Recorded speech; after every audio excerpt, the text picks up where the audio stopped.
말씀을 봉독합니다. 오늘은 창세기 22장 1절부터 19절까지 보겠습니다. 19절까지.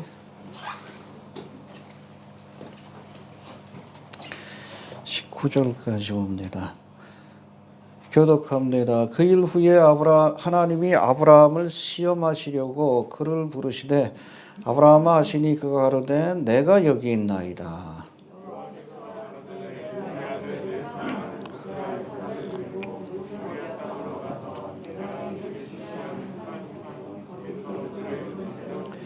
아브라함이 아침에 일찍이 일어나 나귀의 안장을 지우고 두 사환과 그 아들 이삭을 데리고 번제에 쓸 나무를 쪼개어 가지고 떠나 하나님의 자기에게 지시하시는 곳으로 가더니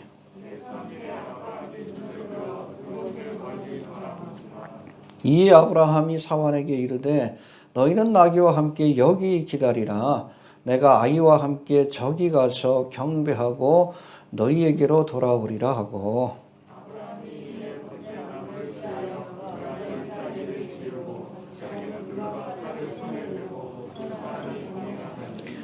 이삭이 그 아비 아브라함에게 말하여 가로되 내 아버지여 하니 그가 가로되 내 아들아 내가 여기 있노라. 이삭이 가로되 풀과나무는 있거니와 번제할 어린 양은 어디 있나이까.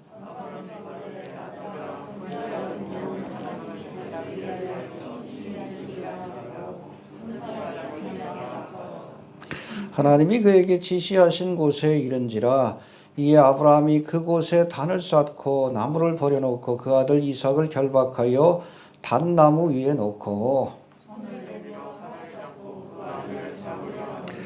여호와의 사자가 하늘에서부터 그를 불러 가라사대 아브라함아 아브라함아 하시는지라. 아브라함이 가로되 내가 여기 있나이다 하매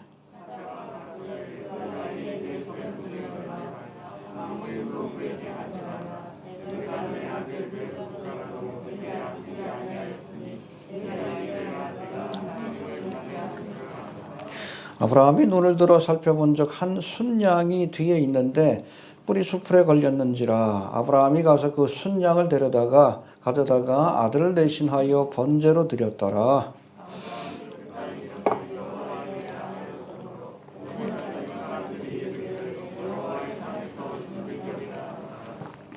여호와의 사자가 하늘에서부터 두 번째 아브라함을 불러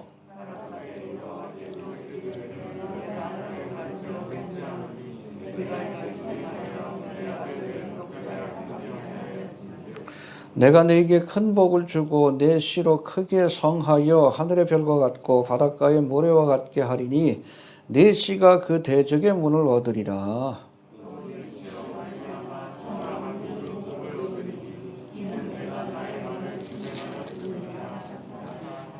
함께 봉독합니다. 이 아브라함이 그 사환에게 돌아와서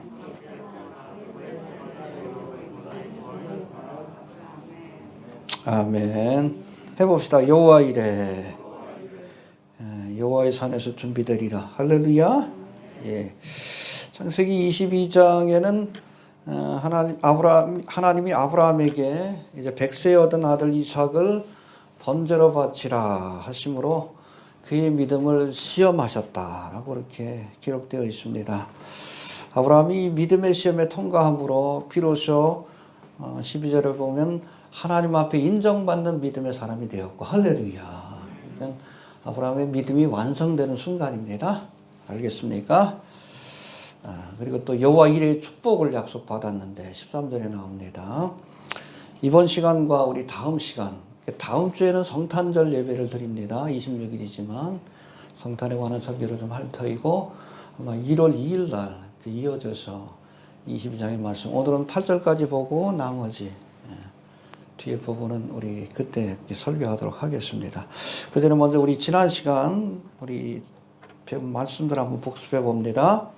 이삭의 탄생에 관한 21장의 말씀인데 여러분 이삭의 탄생은 하나님의 언약이 성취된 사건이에요. 해봅시다. 하나님의 언약이 성취되었다. 언제 주신 언약? 아브라함을 처음 불렀을 때부터. 할렐루야. 그래서 계속해서 이 언약의 자손을 주시겠다는 약속을 반복해서 하나님께서 주셨는데 그 언약이 성취된 사건이 바로 이삭의 탄생입니다. 그래서 이 이삭을 언약의 후손이라고 얘기하는 거예요. 이스마엘은 아니에요. 언약의 자손이 아니에요. 뒤에도 나오지만은 사람의 생각과 육신의 판단을 따라서 낳은 자녀이기 때문에 이스마엘은 육신의 자녀라고 합니다. 알겠습니까? 이 교회 안에서도 언약의 자손과 육신의 자녀가 있어요. 언약의 자손은 어떤 사람이요? 하나님의 언약을 믿는 사람들이에요. 믿습니다. 믿음이 좋다고 다 구원받는 거 아니에요. 하나님의 약속을 믿어야지. 그래서 기독교는 말씀의 종교예요. 말씀으로 시작해서 말씀으로 끝나는 거예요. 믿으시길 바랍니다. 무조건 믿지 말고 펼쳐놓고 덮어놓고 믿지 말고 하나님 주신 언약을 믿어야 합니다. 그게 언약의 자손이에요. 뒤에도 다시 한번 설명이 나옵니다. 육신의 자손은 뭡니까? 이스마엘. 자기 나름대로 신앙생활 하는 거예요. 나름대로 세상적인 생각을 가지고 그렇게 신앙생활 하니까 기껏 낳아봤자 육신의 자녀 이스마엘밖에 낳을 수가 없어. 근데 여기 보니까 이스마엘을 내어 쫓으라 그랬잖아요. 하나님의 나라를 유업으로 얻을 수 없는 거예요. 육신의 자녀는. 교회 안에도 여러분 육신의 자녀들 얼마나 많은지 몰라. 사람의 생각을 쫓아 사람의 판단을 따라서. 여러분 하나님의 말씀과 또 세상에 뭐 인포메이션 정보가 있으면 우리가 뭘 믿어야 돼? 하나님의 말씀을 믿어야지. 백신에 관해서도 그렇잖아. 백신 맞으면 지옥 간대. 세상 사람들이 하는 얘기지. 이거 맞으면 우리 DNA가 변화돼가지고 짐승이 된대. 그래서 뭐 짐승의 표래. 말도 안 되는 소리지. 그럼 이스라엘이 이러면 7년 동안의 기간 동안에 민족적으로 회개할 거란 하나님의 언약은 거짓말이 되잖아. 둘 중에 하나를 선택해야지. 두 가지가 서로 상반될 때 하나님의 언약을 붙드는 사람이 언약의 자손이에요. 인포메이션을 붙드는 사람들은 뭐예요? 육신의 자녀예요. 하나님의 나라를 유업으로 얻지 못해요. 이단이에요. 말씀을 믿어야 돼. 말씀을 믿으십시오. 하나님은 거짓말 못해. 그러나 여러분 세상의 정보에는 거짓 정보들이 많이 있어. 일부러 퍼뜨리는 것들. 백신 맞으면 여러분 뭐 코로나가 예방된다. 거짓말이요. 이것도 거짓말이고 또 다른 거짓말이 뭐예요? 백신 맞으면 짐승이 돼가지고 지옥 간다. 이것도 거짓말이요. 둘 다 거짓말이요. 디스인포메이션이요. 그걸 판단하는 기준이 뭐예요? 하나님의 말씀이지. 언약의 자녀가 되시길 바랍니다. 그렇죠. 하나님의 나라 유업으로 얻지 못해요. 열심히 믿고 지옥 갑니다. 혼자 가면 좋은데 같이 끌고 가. 백신 맞으면 지옥 가. 그렇게 믿고 지옥 가는 거예요. 그렇게 믿고 지옥 가는 거예요. 왜? 하나님의 언약을 붙들지 않았기 때문에. 여러분 예수님은 성령하신 말씀이에요. 예수를 믿는 건 하나님의 약속을 믿는 거예요. 이해가 되십니까? 그거 안 믿으면 예수 믿는 사람 아니에요. 예수 믿고도 지옥 가는 게 아니에요. 예수를 안 믿으니까 지옥 가는 거예요.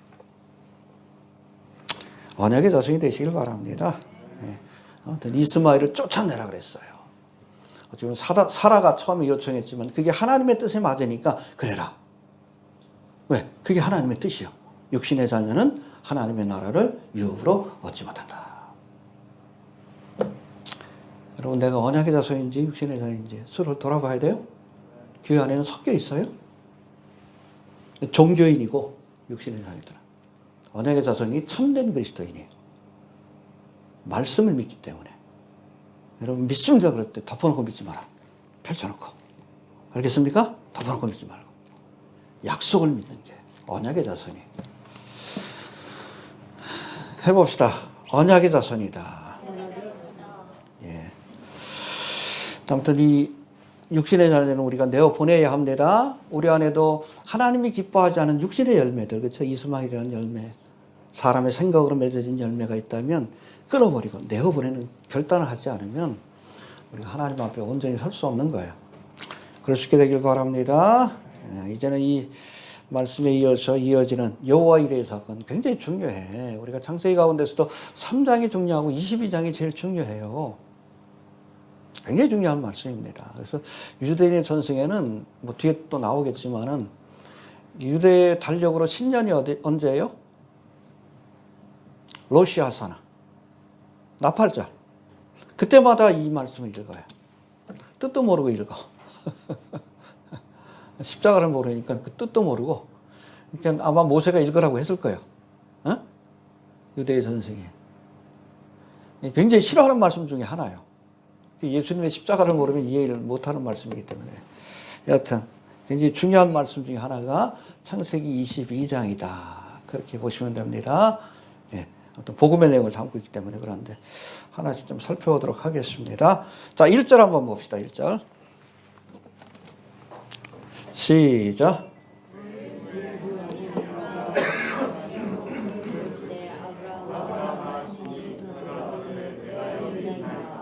예, 여기 보니까 그 일 후에, 무슨 일 후에? 21장의 사건 이후에 이삭이 탄생하고 육신의 자녀 이스마엘을 쫓아내고 또 아브라함이 또 브엘세바에서 아비멜렉과 언약을 맺는 그 사건.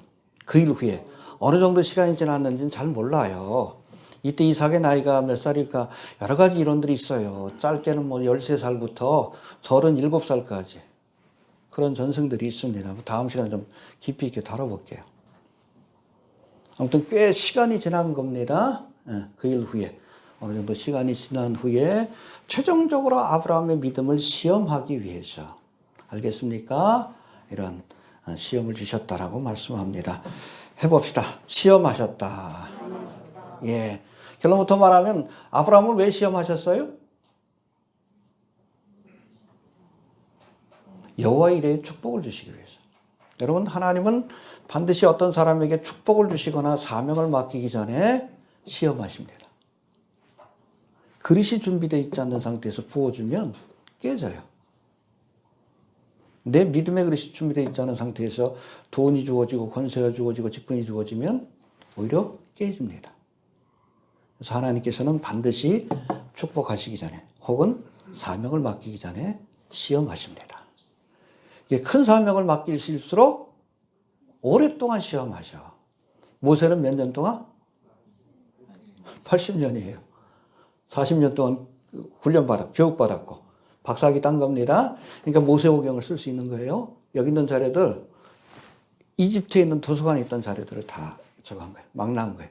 물론 성령께서 역사하셨지만 모세오경이 기록될 수 있었던 겁니다. 그리고 광야 40년 미디안 광야에서 뭐 했어? 낮아져야지. 겸손해져야 쓰임받지. 그러니까 여러분, 하나님께서 크게 쓰실수록 연단이 커.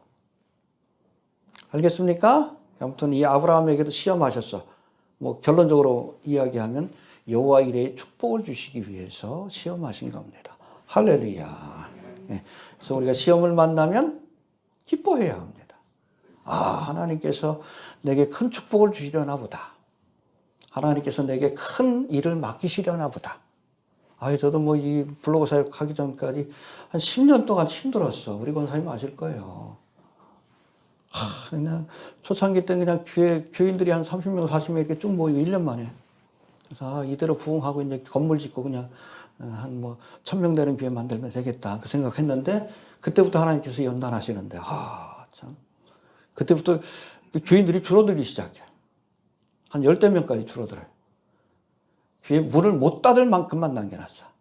이 지독하시대, 보면.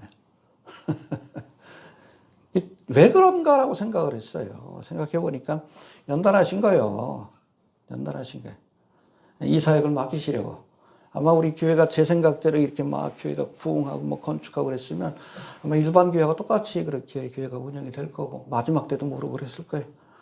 이 교인들이 없으니까 목사가 할 일이 뭐 있어. 쓸데없는 짓 할 것도 아니고 성경 보다가 마지막 때를 깨달은 거예요. 할렐루야. 인터넷 사역 시작한 거지. 한 교회 목사가 되겠다는 생각을 했었는데 아무튼 한국교회 마지막 때를 알리는 귀한 사역을 맡겨주셨어요. 하여튼 그 연단의 과정이 있었기 때문에 이런 일을 맡을 수 있는 겁니다.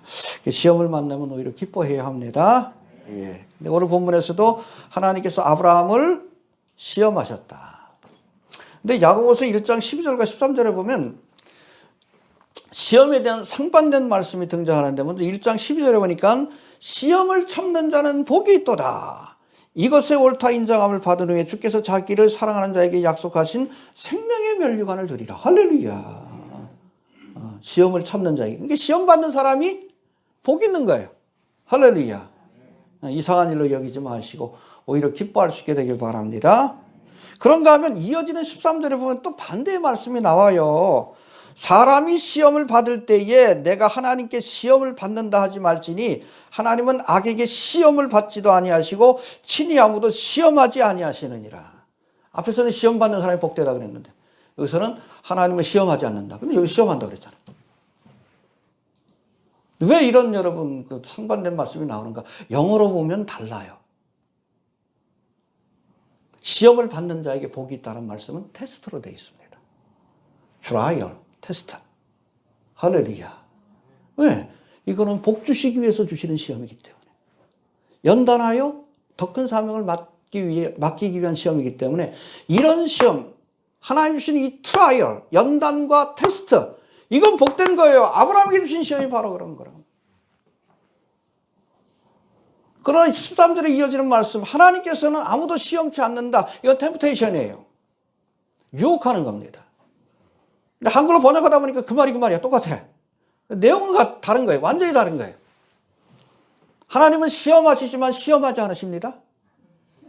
뭐예요? 테스트 하시지만 템프테이션 하지 않아. 우리의 믿음을 연단하시고 또 더 큰 사명을 맡기 위해서 테스트 하시지만, 트라이얼 하시지만, 연단하시기도 하시지만 템프테이션 하진 않아요. 템프테이션, 이 시험은 누가 하는 거예요? 마귀가 하지. 넘어뜨리려고. 3장에 나오잖아. 정녕 하나님께서 이것을 먹지 말라 하더냐? 템프테이션 하잖아. 마태복음에 나오잖아. 예수님이 광야에서 템프테이션, 시험을 받으셨지. 누구로부터? 마귀로부터. 그래서 여러분, 하나님이 시험하시는 시험을 만날 때는 어떻게 해야 돼? 기뻐하시길 바랍니다. 할렐루야. 이 진급 시험이에요. 이거 잘 통과하면 하나님께서 큰 축복을 주시고 큰 사명을 맡겨주십니다. 그러니까 이런 시험을 만날 때 힘들지. 그러나 기뻐하십시오. 아무한테나 시험하지 않아요. 믿음이 되니까, 아브라함 정도니까 이 정도 시험하지. 여러분 같으면 시험 안 해. 다 도망가. 그것도 믿음이 되니까. 시험을 만나면 기뻐해야 돼. 왜? 하나님이 내 믿음을 인정해 주신 거야. 잘 연단 받으면 큰 축복과 사명을 받는 거예요.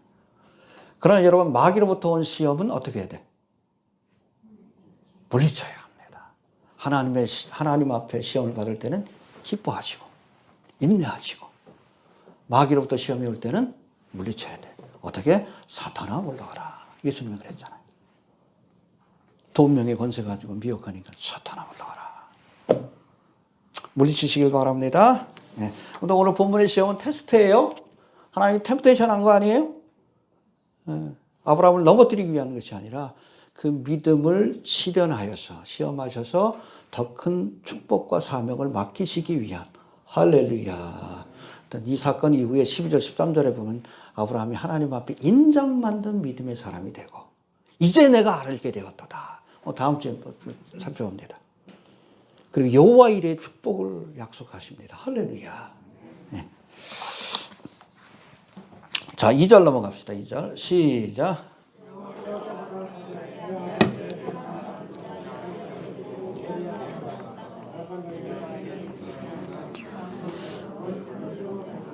예, 이 시절에는 하나님이 아브라함을 시험하기 위해서 주신 구체적인 명령의 말씀이 기록되어 있는데 5가지로 제가 나눠서 살펴봅니다. 먼저 보니까 네 사랑하는 독자 이삭을 데리고 해봅시다. 네 사랑하는 독자 이삭을 데리고. 사랑이라는 단어가 나오는데 여러분 잘 들으세요. 창세기 1장부터 21장까지는 사랑이라는 단어가 나온 게 없어요. 처음 나옵니다. 성경에서 사랑이라는 단어가 처음 나오는 것이 여기야. 내 사랑하는 독자, 사랑하는 아들이라는 표현이 나왔어요. 할렐루야. 네. 근데 이 사랑하는 아들을 번제로 바치래. 왜 바치라고 했을까요? 이 사랑하는 아들이 우상이 될 수 있기 때문에 그래요. 잘 들으세요. 무엇이든 우리가 겉으로 보는 돌이나 뭐 나무 형상만이 우상이 아니요. 하나님보다 더 사랑하는 것은 우상입니다. 돈을 더 사랑하면 돈이 우상. 자식을 더 사랑하면 자식이 우상. 백세에 낳은 아들이니까 목숨보다 귀한 아들이에요. 그렇죠? 자기 네가 죽어야 된다 그러면 편안했을 거예요. 근데 아들을 죽이라 그러니까 이거는 못할 짓이요.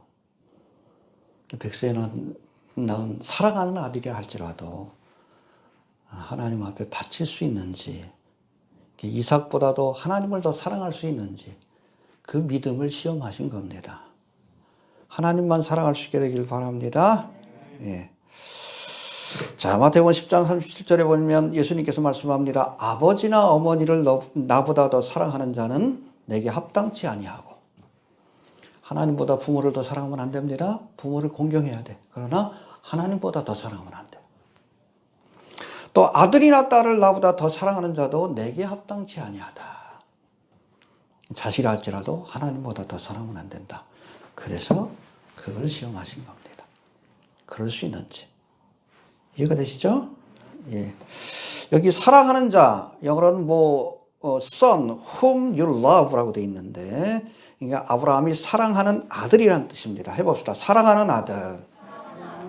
이 말이 여러분 복음서에도 나와요. 특별히 예수님께서 마태복음에 보면 3장에 보면은 이제 공생애를 시작하기 전에 먼저 요단강에 가서 뭘 받으시죠? 세례를 받으시죠. 죄가 있는 건 아니고 하나님 앞에 공적으로 사역을 시작한다는 의미에서 세례를 받고 물속에 들어갔다가 침례죠. 침례. 나올 때에 하늘에서 뭐가 강림합니까? 성령이 비둘기같이 강림했어요. 그리고 음성이 들렸습니다. 뭐라고? 이는 내 사랑하는 아들이요. 내 기뻐하는 자라. 할렐루야. 똑같아요. 그러니까 이 사건에서 여러분 아브라함은 누구를 예표해? 그렇죠. 하나님을 예표하고. 아브라함의 사랑하는 아들은 누구요? 그렇죠. 그 구도 속에서 봐야지 이 창세기 22장이 이해가 되는 거예요. 십자가의 사건을 묘사한 거예요. 굉장히 중요한 말씀입니다. 이해가 되시죠? 창세기 3장, 그 다음으로 중요한 것은 창세기 22장이다. 그렇게 보시면 됩니다. 해봅시다. 사랑하는 아들. 예, 이삭은 바로 하나님의 사랑하시는 아들, 예수님을 예표하고 있다. 그렇게 보시면 됩니다. 두 번째 보면 하나님이 아브라함의 아들 이삭을 독자라고 표현합니다. only son. 해봅시다. 독자 이삭. 근데 사실 아브라함에게 이삭 말고도 또 아들이 있잖아. 누구? 그렇죠. 그렇게 따지면 독자가 아닌데.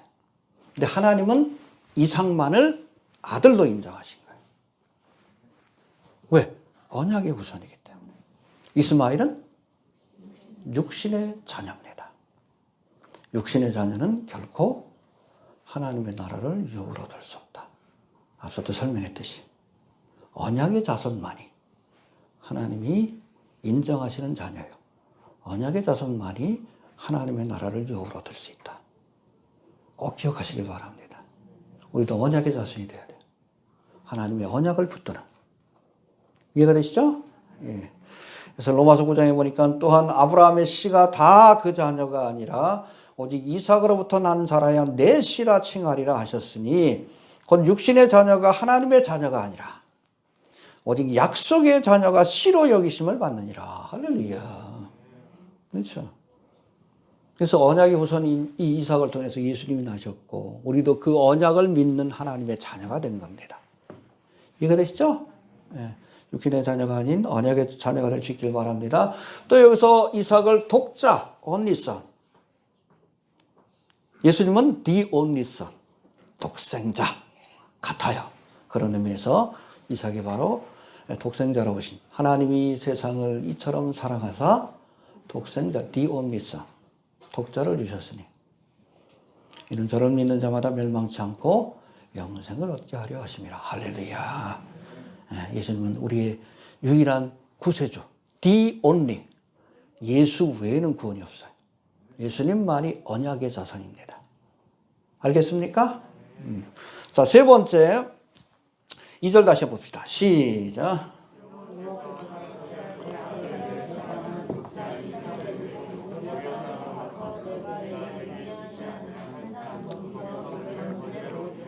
예, 이 아들을 어디로 데려가라고요? 모리아 땅.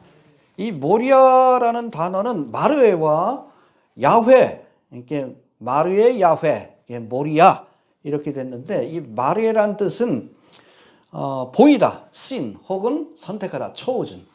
하나님이 보이시고 하나님이 선택하신 땅, 특별한 땅이죠. 근데 모리아 땅이 어디요? 하나님이 구원의 사역을 위해서 특별히 선택하시고 계시해 주신 땅이 있어요. 예루살렘이에요. 할렐루야. 하나님이 구원의 사역을 위해서 특별히 선택하시고 보여주신 땅, 모리아 땅입니다. 여기서 예수님이 태어나셨어요. 여러분 예루살렘 옆에 있으면 바로 옆에가 베들레헴이요, 모리아 땅입니다.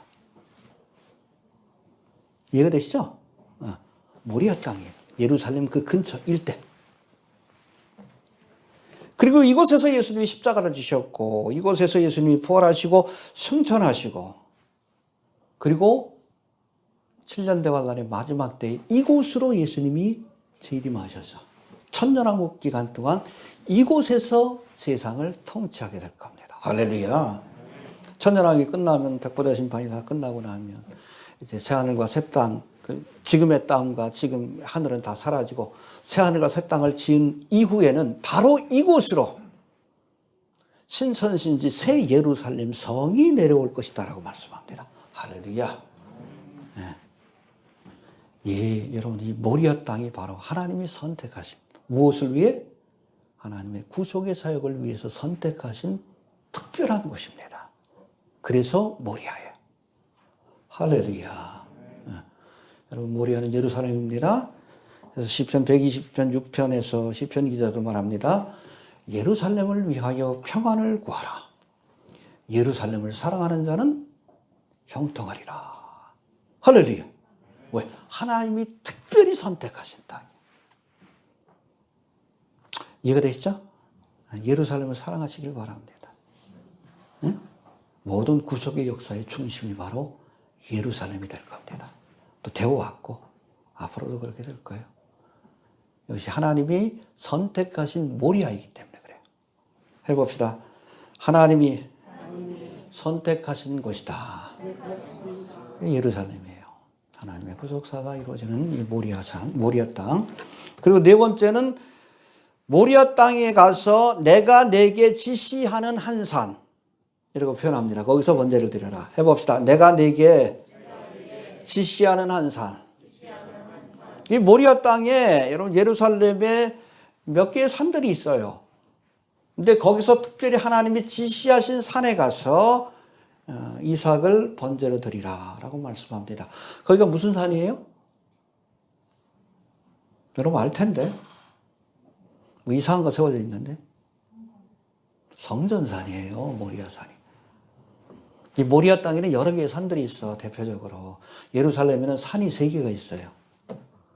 우리가 잘 아는 그 솔로몬 성전에 세워졌던 성전산이 있고, 그리고 그 옆에 기드론 골짜기를 지나면 뭐가 있어요?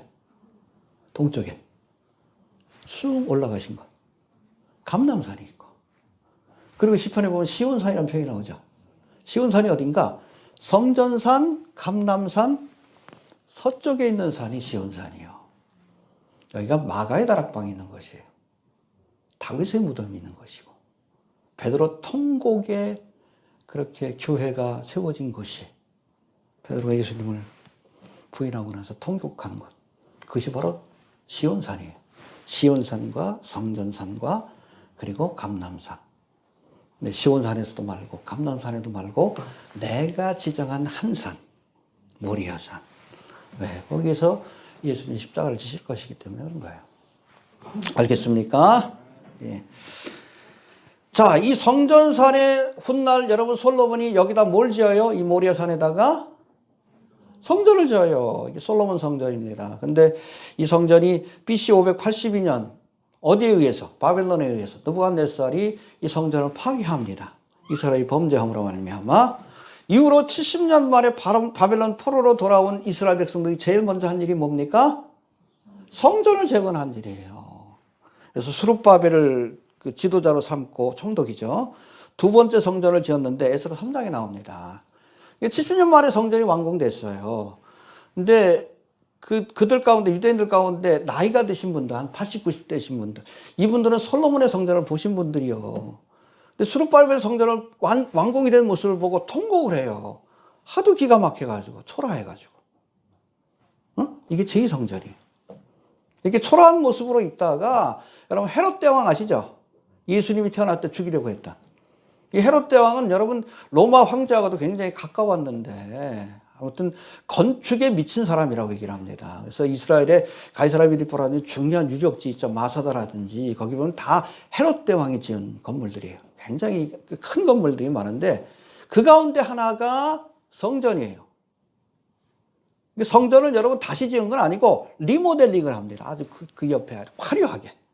예수님 당시에 있었던 성전이 바로 제2성전. 헤롯 대왕에 의해서 리모델링된 성전이다. 그런데 이 성전도 예수님의 예언을 따라서 돌 위에 돌 하나도 남지 아니하리라. AD 70년 로마에 의해서 아주 철저하게 무너지게 됩니다. 성전이 없는 시대가 왔어요. 그리고 나서 이 지역에 이슬람 사람들이 침략하면서 여기다가 뭘 지어요? 황금돔산. 이 모리아산이 모하메트가 승천한 곳이다 라고 그렇게 만들어낸 얘기지. 근데 거기다 이 사탄 마귀가 하는 일이야. 하나님의 것을, 거룩한 것을 더럽히는 것. 마귀가 하는 짓이야. 이게 7년 대월 날 때도 반복이 될 거야.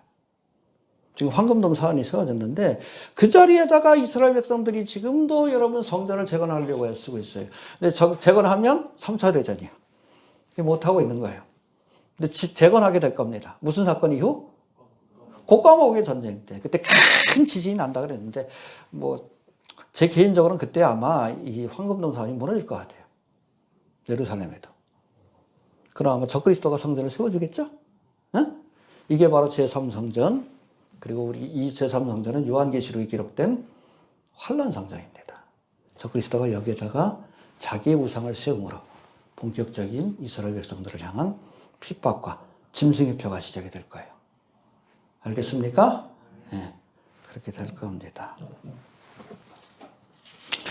아무튼 굉장히 중요한 곳이에요. 아무튼 이 모리아산 같은 경우에는 하나님이 선택하신 땅에서도 특별히 선택받은 장소. 할렐루야. 하나님의 성전이 서는 것이고 1차, 2차, 3차 성전. 그리고 예수님이 재림하신 뒤에는 이곳에서 세상을 통치하실 겁니다. 주님의 보좌가 될 것이 바로 이 모리아의 한산, 성전산인 것을 기억할 수 있게 되기를 바랍니다. 알겠습니까? 그래서 예루살렘이 굉장히 중요한데 그 가운데서도 가장 중요한 곳이 바로 성전산이에요. 그렇죠? 이스라엘. 그래서 종말의 시계를 알 때 이 이스라엘은 시침이라고 얘기를 해요. 그리고 예루살렘. 이건 분침이라고 얘기를 합니다. 그리고 성전산. 초침이라고 얘기를 해요. 가장 중심되는 것이 바로 성전산이다. 그렇게 이해하시면 될 것 같습니다. 알겠습니까? 그리고 다섯 번째, 우리 2절 다시 봅시다. 시작.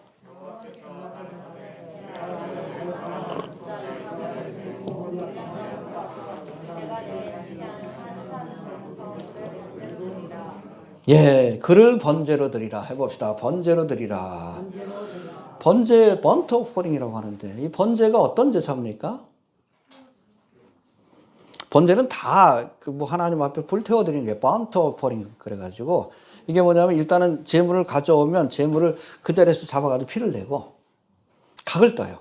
각을 뜬다는 것은 팔 다리를 다 잘라내고 배를 갈라서 창자를 다 끄집어내. 그리고서 그걸 쫙 나무에다 펼쳐놓고 불로 태워드리는 거예요. 그냥 드리는 것도 아니고 이삭을 그렇게 하라는 거예요. 기가 막히지. 기가 막히죠.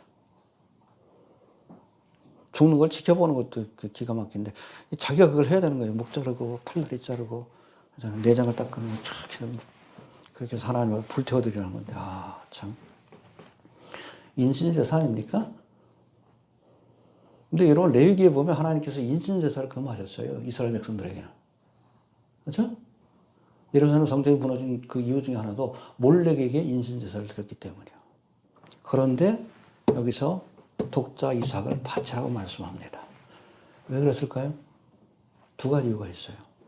첫 번째는 아브라함의 믿음을 시험하기 위한 거예요. 그렇게 사랑하는 아들이라도 하나님을 더 사랑할 수 있는가? 또 두 번째는 이 사건 자체가 예수님의 십자가의 사건을 예표하고 있다는 겁니다. 알겠습니까? 네. 거기서 여러분 독자 이삭을 잡은 그 아브라함이 하나님을 예표하고 거기서 자기의 생명을 내어준 이삭이 누구를 예표합니까? 예수님을 예표하는 거예요. 그 예표적 사건을 보여주시기 위해서 예언적 의미에서 이런 일을 행하라고 하나님께서 명령하신 겁니다. 어디에서? 예루살렘에서. 성전산에서. 알겠습니까? 앞으로 2000년 뒤에 반복될 일들을 미리 하나님께서 보여주신 거예요. 이해되시죠? 예. 자, 아까도 설명한 것처럼 매년 유대력으로 새해가 시작되는 날팔절이 되면 또 유대인들은 이거를 성전에서건 어디서건 봉독해야 돼요. 22장. 근데 그때마다 랍비들이 너무 힘들어 한대요. 그 의미를 모르는 거예요. 왜 하나님이 이삭을 죽이라고 했지? 인신제사인데. 여기 왜 뜬금없이 양이 등장을 해가지고 왜 대신 죽나? 이해가 안 돼. 여러분 창세기 22장은 뭘 통해서 봐야 돼요? 예수님의 십자가의 사건을 보지 않으면 이해가 안 되는 거예요. 근데 유대인들은 지금까지도 이스라엘 사람들은 예수님을 메시아로 인정하지 않잖아요. 이해가 안 돼. 눈이 가려진 겁니다. 정을 초월할 때마다 이거 읽어서 읽긴 있는데 그때마다 체험이 되는 거예요. 이해도 안 되고 해석할 방법도 없고. 왜? 예수님을 메시아로 인정하지 않으니까. 이런 무지한 유대인들이 여러분 7년 대환란이 되면 이때 그 의미를 깨닫게 될 거예요. 할렐루야. 누구를 통해서? 두 증인을 통해서. 두 증인 중에 한 사람이 엘리야가 될 것이다라고 얘기를 하는데. 그렇죠? 엘리야는 주의 오실 길을 예비하는 자예요. 구약에서 예언한. 그래서 예수님이 세례 요한을 엘리야라고 소개하잖아요. 예수님 재림하시기 전에도 엘리야가 이 땅에 올 겁니다. 그래서 세례 요한이 예수님이 공생애를 시작할 때 제1성을 한 얘기가 뭡니까? 요한복음에 보면 보라, 세상 죄를 지고 가는 하나님의 어린 양이로다. 할렐루야. 여러분 7년 대환란 때 두 증인 중에 한 사람이 엘리야가 뭐라고 했어요? 보라, 세상 죄를 지고 가는 하나님의 어린 양. 너희가 2000년 전에 십자가에 못 박은 그분이 바로 하나님의 어린 양이라고 고백하게 될 거예요. 그때 이스라엘 백성들이 찌른 바 그를 바라보고, 그렇죠? 자신들이 메시아를 찍었다는 사실을 깨닫고 민족적으로 회개하는 역사가 나타나는 거예요. 알겠습니까? 근데 백신 맞으면 회개 못해? 코미디지. 민족적으로 회개하게 될 거예요. 그 가운데 14만 4천 명이 선택받고 목숨 걸고 있잖아요. 회심한 바울과 같은 14만 4천 명이 전 세계로 흩어져서 복음을 전할 때 이 땅에도 수많은 허다한 사람들이 예수를 믿고 순교의 길을 가게 되는 거예요. 7년 대환란 동안. 할렐루야. 엘리야가 그 얘기를 할 거예요. 보라, 세상 죄를 지고 가는 하나님의 어린 양이었다라고. 근데 너희가 십자가에 못 박았다. 이게 통일하고 거지. 민족적으로 회개하는 겁니다. 3분의 1은 하나님께서 보존하시지만 여러분 이스라엘은 7년 대환란 기간 동안에 민족적으로 회개해. 대부분 다 회개한다고 보시면 됩니다.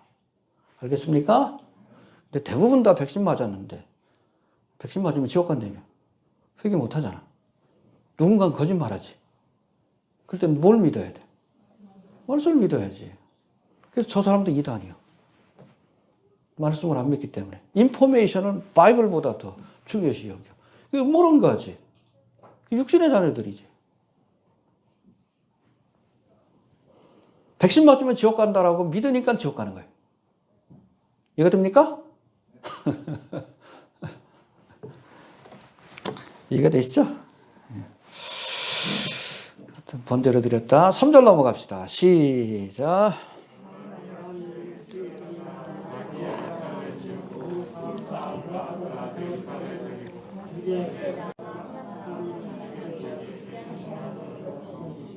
예, 하나님께서 말씀을 주실 때 아브라함이 지체 없이, 이게 중요한 거예요. 아침에 일찍이 뭐 좋은 일이라고.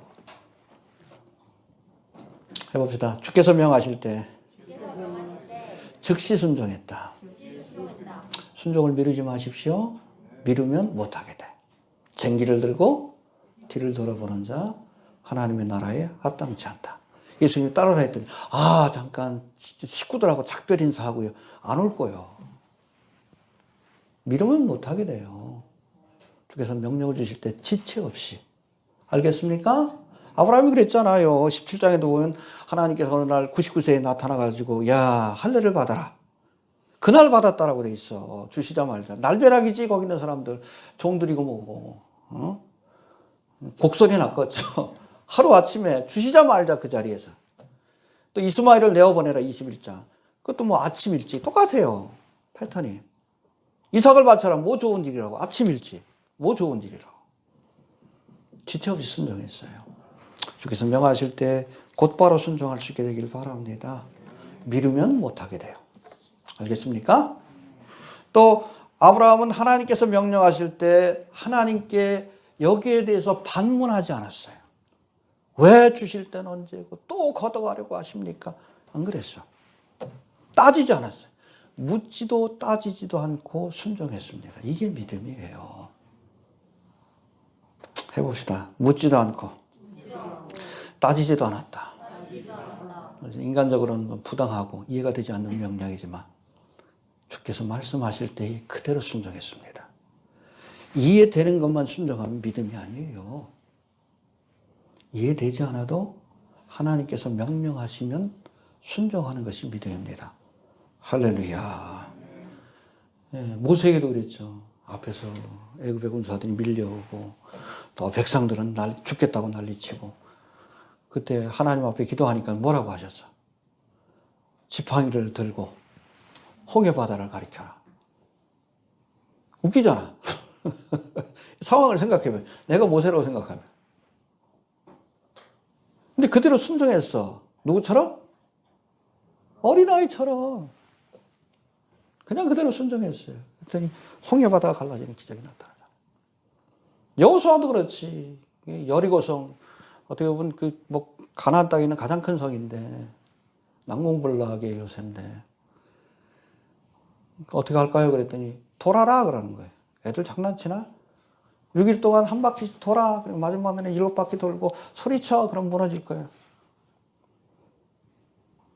여호수아와 이스라엘 백성들이 어린아이처럼 순종해서 칙칙폭폭 칙칙폭폭 한 바퀴 돌고 또 바꾸고. 근데 성경을 보세요. 한 바퀴 돌았더니 금이 조금 가고 2바퀴 돌았더니 그냥 벽돌이 떨어지고. 아니요. 13바퀴를 다 돌 때까지 아무런 징조도 안 나타났어요. 그렇지만 순종했어요. 어린아이처럼. 그랬더니 무너지는 기적이 나타난 겁니다.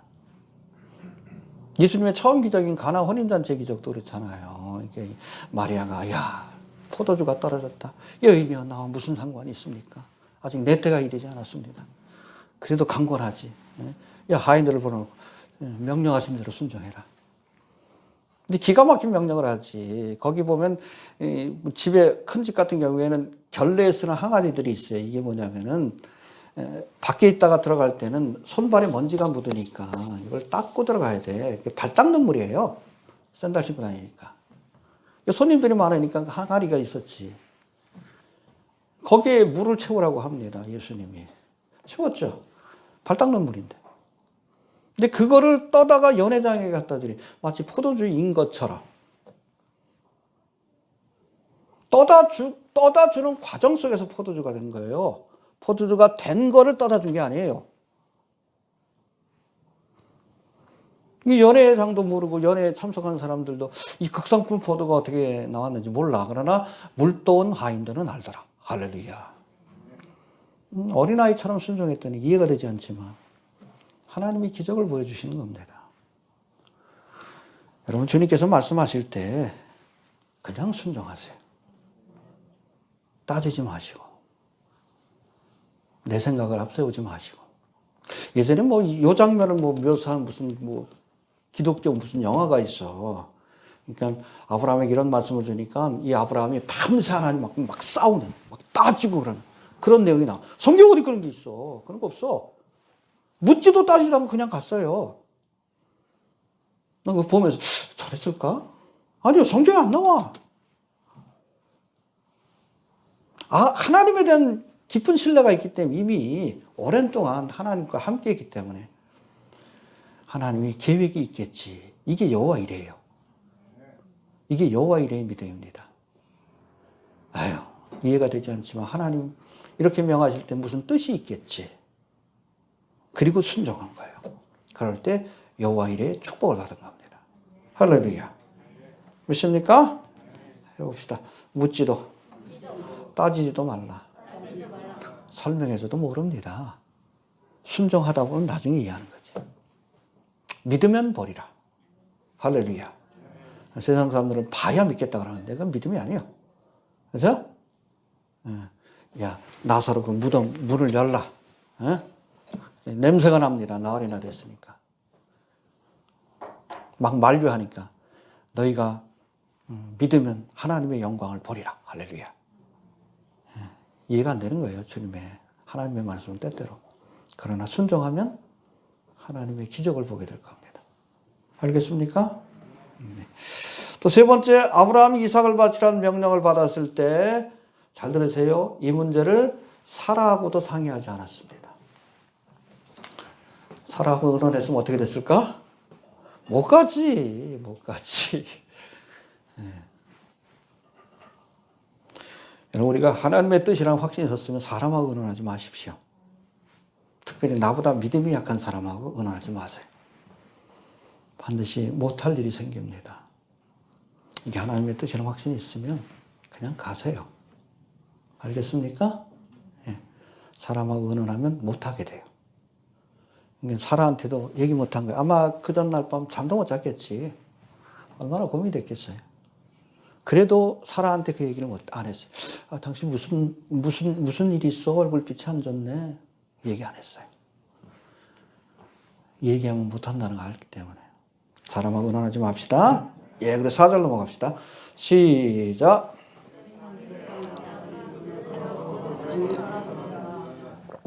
예, 여러분 지금 아브라함이 어디에 지금 머물고 있어요? 모리아산 아니지. 모리아산은 가야 될 것이고. 21장에 부엘세바. 근데 여러분 부엘사로부터 이 예루살렘 모리아산이죠. 여기까지 거리가 어떻게 되냐면 부엘세바에서, 그러니까 맨 남쪽에 있는 도시입니다. 이 부엘세바에서 예루살렘까지는 북동쪽으로 80km입니다. 이게 걸어서 사흘 길이 맞아요. 3일 길. 근데 왜 하나님께서 이 부엘세바 가까운 산에 가서 이 번제를 드리라고 말씀하지 않고 왜 3일 길을 걸어가게 하셨을까? 아브라함의 결심이 흔들리지 않는지를 시험하신 거예요. 할렐루야.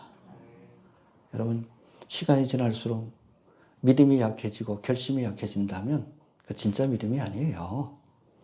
작심삼일이란 말이 있죠. 아무리 굳게 열심히 해도 3일 정도면 흔들리게 되어 있다는 거예요.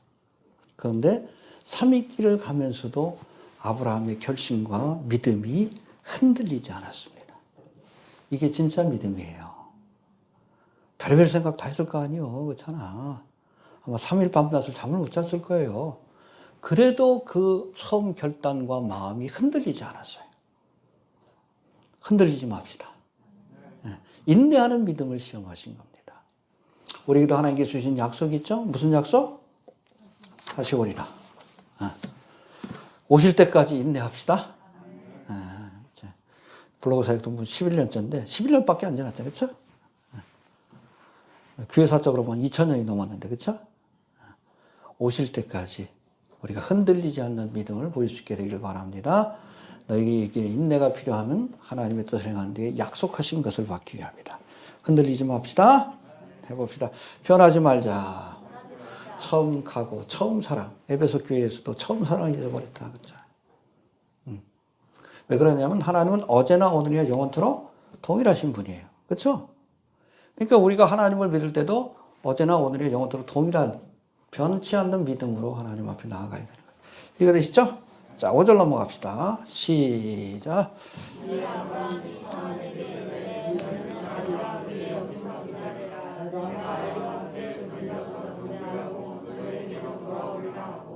예, 이제 사흘 만에 모리아 땅에 도착한 겁니다. 그리고 하나님이 지시하신 산, 모리아 산 밑에 성전산이죠. 그 보이는 거예요. 이제 모리아 산이 보이는 겁니다. 그때 같이 데려갔던 누구를? 두 사환을 두고 올라갑니다. 왜 두고 올라갔을까? 데려가면 말리지 당연히. 왜 아들을 죽이려고 그러는데? 이러시면 안 됩니다. 그랬겠지. 속으로 이 양반이 노망이 났나 그랬겠지. 응? 아브라함은 살아있는 권력이지만 이삭은 미래의 권력인데 이삭한테 잘 보여야지. 방해가 될 걸 알고 두고 간 겁니다. 여러분 우리가 믿음의 길 십자가의 길을 갈 때 방해가 되는 것들이 있어요. 사람이 방해가 될 때도 있고 세상적인 욕심이 방해가 될 때가 있어요. 그거 다 두고 가지 않으면 우리가 모리아 산에 올라갈 수 없는 거예요. 십자가를 질 수 없는 겁니다. 해봅시다. 두고 가자. 자기를 부인하고 자기 십자가를 지고 모리아 산으로 가요. 믿음의 길, 사명의 길을 가는데 방해가 되는 것들이 있다. 그게 사람이든 물건이든. 알겠습니까? 예. 여러분 베드로는 예수님이 부르실 때에 배와 그물과 동료들을 다 버려두고 쫓아갔어요. 버려두고 가야 합니다. 소경 바디메오도 마찬가지 아니에요. 예수님 부른다고 하니까 겉옷을. 여러분 거지에게 있어서 겉옷은 유일한 재산이에요. 우리가 지금 옷이 흔하지만 이거 하나 가지고선 대대로 이어받는 거예요. 거지에게 무슨 옷이 있겠어. 밤에는 그거 덮고 자야 돼. 집이요.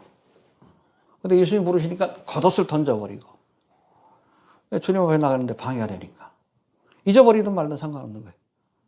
주님 앞에 나갔어요. 뭘 원하느냐? 보기를 원하나이다. 네 믿음대로 될지어다. 할렐루야. 그렇죠? 다 버릴 수 있게 되길 바랍니다. 근데 이에 반해서 이 가룟 유다는 예수님을 3년 동안 쫓으면서도 버리지 못한 게 있어요. 뭘 못 버렸어? 돈에 대한 욕심을 못 버렸어. 그 결국 예수님 팔아먹잖아. 응? 주님을 믿고 따르면서도 버리지 못하면 결정적인 순간에 발목을 잡는 거예요. 이 사환들을 두고 간 거예요. 버리고 가야 합니다. 예. 그리고 또 한 가지 우리가 주목할 것은 우리 5절 다시 한번 봅시다. 시작.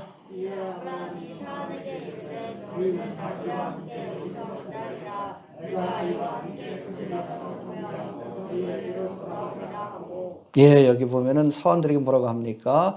너희는 나귀와 함께 여기 기다리라. 내가 아이와 함께 저기 가서 경배하고 너희에게로 돌아오리라. 내가라고 돼 있죠? 그런데 영어 성경에는 우리가로 돼 있어요. 잘 들으세요. 내가 아이와 함께 저기 가서 우리가 그곳에서 경배하고 우리가 돌아오리라. 이삭이 살아 돌아올 줄 믿은 거예요. 알겠습니까?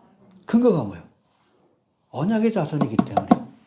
비록 내가 번제로 이 아이를 불태워 드린다 할지라도 하나님이 다시 살려주실 줄로 믿은 거예요.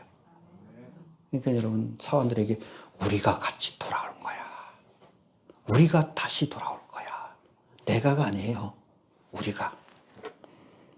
여기서 히브리 11장 17절 19절에 바로 여기에 대한 설명이 나와요. 아브라함은 시험을 받을 때에 믿음으로 이삭을 드렸으니 저는 약속을 받은 자로 돼. 그렇죠? 그러니까 약속의 자녀는 이삭입니다. 이삭이 죽으면 안 되는 거예요. 그걸 알면서도 드린 겁니다. 드린 건 뭐예요? 죽여도 하나님이 살리실 걸 믿은 거예요. 벌에 대한 믿음이 있는 거예요. 자, 약속을 받은 자로 돼 그 독생자를 드렸느니라. 저에게 이미 말씀하시기를 내 자손이라 칭할 자는 이삭으로 말미암음이라 하셨으니. 그렇죠? 이 약속은 변화될 수가 없는 거예요. 그렇죠? 언약의 후손이라는 건. 저가 하나님이 능히 죽은 자 가운데서 다시 살리실 줄로 생각한지라. 할렐루야. 그럼 내가 바치면 어떻게 되겠는가? 하나님이 살려주시겠지. 그 믿음을 가지고 우리 다시 돌아올 거야. 사환들에게 얘기를 한 거예요. 아브라함이 부활을 믿은 겁니다. 할렐루야. 여러분, 믿음의 마지막은 부활에 대한 믿음이 있어야 되는 거예요. 여러분, 부활을 믿습니까? 교회 다니면서도 그리스도인들 가운데서도 부활을 못 믿는 사람들이 있어요. 그리스도인이 아니에요. 아브라함이 왜 믿음의 조상이요? 부활을 믿었기 때문에. 대속의 은혜와 부활을 믿은 거예요. 이해가 됩니까? 그걸 믿는 사람이 아브라함의 후손이에요. 알겠습니까? 예수님께서도 그랬잖아요. 나사렛 무덤 앞에서 내가 곧 부활이요 생명이니 나를 믿는 자는 죽어도 살겠고 무릇 살아서 나를 믿는 자는 영원히 죽지 아니하리라. 부활에 대한 믿음이 있어야 합니다. 예수님이 죽은 지 사흘 만에 부활하셨다는 것을 믿어야 되고 또 부활의 첫 열매이신 예수님처럼 우리도 부활할 것을 믿어야 합니다. 언제? 부르실 때. 휴거의 사건입니다. 할렐루야. 성도의 부활 사건이에요. 그런데 15장에 나오잖아. 그리스도 안에서 잠자는 자들이 먼저 일어나고 우리도 변화되어서 할렐루야. 부활의 몸으로 주님을 영접하러 가게 될 것이다. 휴거의 사건. 할렐루야. 부활을 믿을 수 있게 되길 바랍니다. 이 휴거 얘기하면 이단 얘기하는 줄 알아. 이상한 사람들이 있어. 성경에 나와 있는데 휴거가 뭐 딴 게 아니에요. 성도의 부활 사건이에요. 부활의 몸으로 변화되어서 끌어올려지는 것. 어디로? 하나님이 예비하신 처소로. 할렐루야. 왜 하나님께서 채워가십니까? 이 땅에는 환란이 하나님의 진노의 심판이 내려지니까 신부를 데려가는 거예요. 끌어올려. 가마를 탁 들고 가는 거예요. 아버지의 처소로. 이게 부활입니다. 아브라함이 부활을 믿었습니다. 이삭을 죽여도 하나님이 살리실 거라는 부활을 믿었기 때문에 이 믿음을 의롭게 여겨주신 겁니다. 할렐루야. 믿으시길 바랍니다. 예. 그 다음 6절 한번 봅시다. 시작.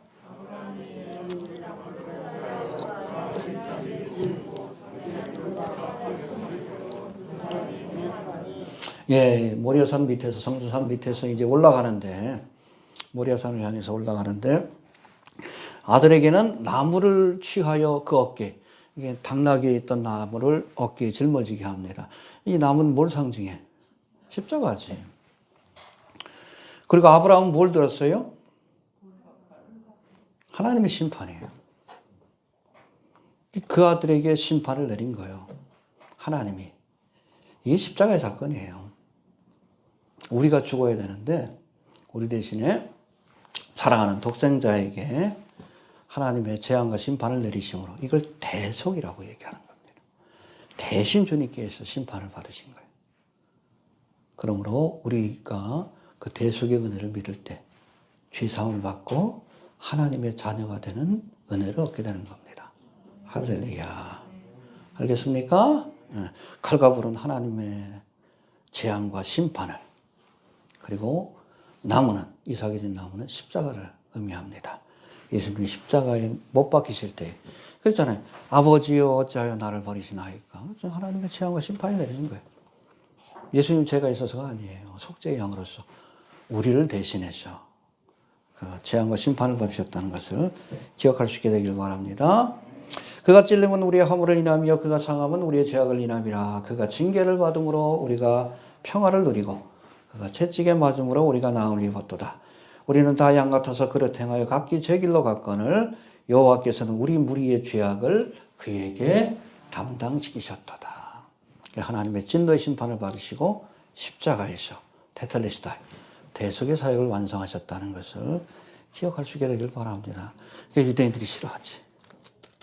22장은 읽으라 그러니까 읽기는 하는데 아무리 봐도 예수님이 생각나는데 유대인들이 싫어하는 거예요. 나중에 회개하는 거예요. 찌른 바 그들을 불을 바라보면서 그때 회개하는 거예요. 하다들인 문에 애통과 같이 애통하리라. 통곡하면서 예수님을 영접하게 될 7년 되고 왔는데 그때 아마 이 책이 쓰여지지 않을까? 예? 요한계시록의 책이. 알겠습니까? 두 중에 하나인 엘리야가 아마 그럴 거예요. 너희가 못 박은 십자가가 하나님이 예비하신 어린 양, 여호와 이레 어린 양이다라고 선포하게 될 겁니다. 할렐루야. 7절 8절 보고 마칩시다. 시작.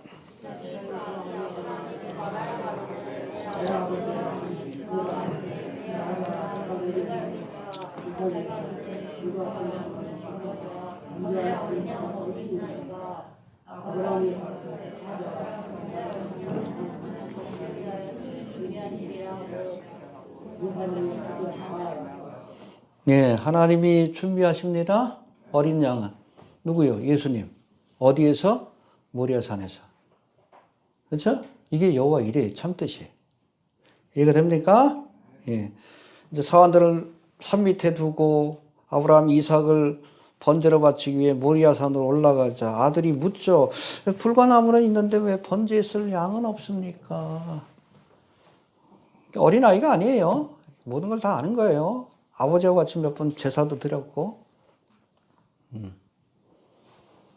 그러니까 아브라함이 할 말이 없잖아. 누가 번제의 물이에요? 이삭이 번제의 물인데. 얼떨결에 궁색하게 답변하는 게 뭐예요? 하나님이 알아서 하시겠지. 준비하실 것이다. 어쩔 수 없이 궁색한 상황에서 답변을 했지만 근데 정말 아브라함의 고백처럼 하나님이 준비해 놓으셨어요. 순양을. 이삭을 대신할 순양을. 이게 예수님을 상징합니다. 하나님이 어린 양을 준비하시리라. 할렐루야. 이게 여호와 이레의 참뜻입니다. 여호와의 성산에서 하나님이 어린 양을 준비하시리라. 이게 여호와 이레의 참뜻이에요. 그렇죠? 그 사건이 이루어진 것이 2000년 십자가의 사건인 겁니다. 할렐루야. 여하튼 아브라함은 아무런 대책 없이 올라간 거예요. 그러나 올라갈 때 여호와의 이레의 믿음을 가진 겁니다. 하나님이 알아서 하시겠지. 이놈을 죽이면 하나님께서 살려주실 것이고 아니면 어떻게 다른 방법이라도 역사하시겠지. 그렇게 그냥 막연한 생각이지만 그렇게 믿고 갔더니 여호와 이레의 축복을 주신 겁니다. 해봅시다. 여호와 이레의 믿음을 가졌더니 여호와 이레의 축복을 주셨다. 예, 우리가 그래야 합니다. 믿음의 길을 갈 때는 그냥 하나님께서 예비해 놓으셨을 것이다. 할렐루야. 이스라엘 백성들을 뭐 가라 하실 때도 출애굽할 때도 그때 뭐 특별한 준비 없이 그냥 간 거예요. 간 겁니다. 가다 보니까 뭐 애굽 땅에서 가져온 물이 떨어졌어. 그러니까 하나님께서 뭘 준비해 주셨어요? 반석에서 물이 나도록 역사하시고 또 가져갔던 식량이 다 떨어졌어. 응? 한 달 정도 되니까. 그때는 또 뭘 주셨어요? 뭘 예비하셨어? 만나와 메추라기를 내려주시고 광야니까 길이 없지. 갈 바를 알지 못하니까 그때는 하나님께서 낮에는 밤에는 인도해 주시고 또 대적들을 만나기도 합니다. 뭐 싸워본 적도 없는데 근데 하나님이 직접 싸워주셨어요. 할렐루야. 믿습니까? 가라 하실 때 그냥 가면 돼요. 어떤 믿음을 가지고 하나님이 예비하실 것이다. 할렐루야. 여호와 이레의 믿음을 가지시기를 바랍니다. 우리가 믿음의 길은 항상 여호와 이레의 믿음을 가져야 돼. 응? 하나님이 가라 하실 때는 그냥 순종하면 가세요. 갈 바를 알지 못해도. 가다 보면 하나님이 예비하신 것들을 경험하게 됩니다. 저도 그래요. 순종하며 가다 보면 하나님께서 이걸 예비하셨구나. 나를 돕는 사람들을 예비하셨구나. 이런 사건을 예비하셨구나. 돌아보면 깨닫게 돼. 하나님이 예비하십니다. 예. 또 여기 보면 해봅시다. 어린 양은 하나님이 자기를 위하여 친히 준비하시리라.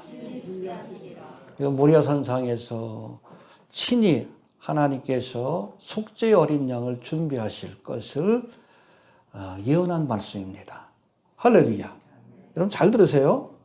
지난 시간 우리가 살펴온 그 아비멜렉, 브엘세바의 언약을 맺을 때 보면 하나님께서 이 아브라함을 아비멜렉에게 뭐라고 소개합니까?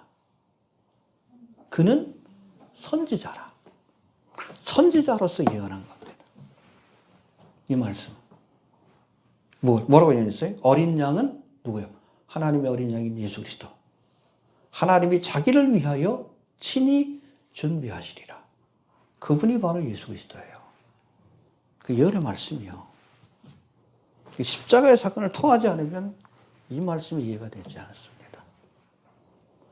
구체적으로 이제 뭐 또 이사에 관한 말씀 다음 시간에 한번 살펴보도록 하는데, 여하튼 하나님께서 준비하십니다. 믿습니까? 우리가 창세기 22장의 말씀은 너무나 중요한 말씀이지만 예수님의 십자가의 사역을 이해하지 못하면 결코 풀 수 없는, 그래서 유대인들이 매 새해마다 읽으면서도 괴로워하는, 이해를 못하는, 이해 못하지. 수건이 가려져서 그래. 아직 하나님께서 7년 되고 때 수건이 덮였던 것이 이렇게 저거 하면 저들이 찌른 그 예수가 하나님 보내신 메시아요, 어린 양인 것을 깨닫고 회개하게 될 겁니다. 할렐루야. 자, 정리합니다. 아브라함은 이삭을 바치라는 명령을 받았을 때 지체하지 않았습니다. 지체하지 맙시다. 반문하지 않았어요. 따져묻지 않았어요. 또 사랑과 은환하지 않았습니다. 방해될 것들을 정리하고 믿음의 길을 갈 때 모리아산으로 올라갔습니다. 또 사흘 길이나 되는 모리아산을 찾아가면서도 그의 결단이 변하지 않았어요. 변하지 맙시다. 네. 이런 아브라함의 믿음에 하나님이 여호와 이레의 축복으로 응답하셨는데, 여호와 이레의 믿음을 갖고 나갈 때 여호와 이레의 믿음으로 축복으로 응답해 주셨는데, 오늘날에도 아브라함처럼 여호와 이레의 믿음을 갖고 나아가는 자에게 여호와 이레의 축복이 주어질 줄로 이렇게 믿으시길 바랍니다. 예, 주신 말씀 붙들고 기도합니다. 하나님 은혜를 감사합니다. 오늘도 귀한 말씀을 통해 여호와 이레